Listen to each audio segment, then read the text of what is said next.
Kasi nga, may ano na ako, nakabudol ako. Hindi nito budol guys, kasi babayaran ko man to. Tabi. Kaso nga lang guys, ano, tawag nito, tabi. Out of 3,000 real, nagiging, ang down is 500. Ngayon, may boss ako, bumili din siya. Nakabudol din ako. Siya ang nag-down ng malaki, ako ang magbabayad ng per monthly. So, this is gift for myself. I want to show you what is this, guys.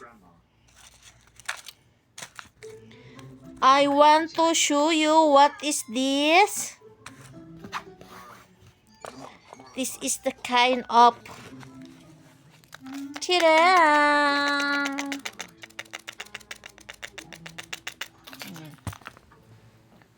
I buy this one for myself, guys. No. In short, this is for my gift. Oh, yung mga bra ko. Yan. So, galing ako sa Batha, bumili ako ng gold. Kasi, parang remembrance ko na rin sa sarili ko. Nag-part-time ako ng pasikret ng amo ko. Tapos, may part-time ako kay Lintot. So, dito ko binili. Kasi sabi ko sa sarili ko, kailangan ko may remembrance na naman ulit. Para remembrance. Para naman, shoutout sa likuran ko ng mga ito.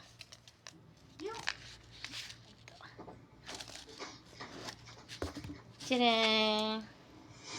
Yan. Ito. So, ano siya guys? Kasama nitong pendant.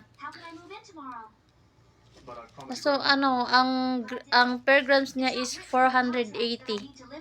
480. Pero dati nag-500 kasi yung kasagsagan ng war sa Iran. So, ngayon nagbaba daw siya ng gawa ng mura na daw ang gold. So, per grams is 480. So, ito ay 4.2 grams. Ito siya.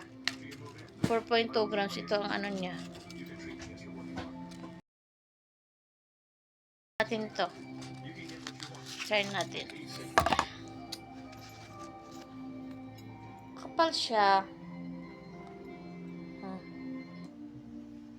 So, yun lang. Dapat kung may mga sinipagan kayo, dapat bumibili kayo ng mga remembrance nyo para sa sarili nyo. Kasi kung pera-pera lang, mabilis lang yung mawala. So, dapat bumili talaga kayo para sa sarili ninyo. Kahit mga simple-simple lang guys. Ito talaga pinapangarap ko. Kasi si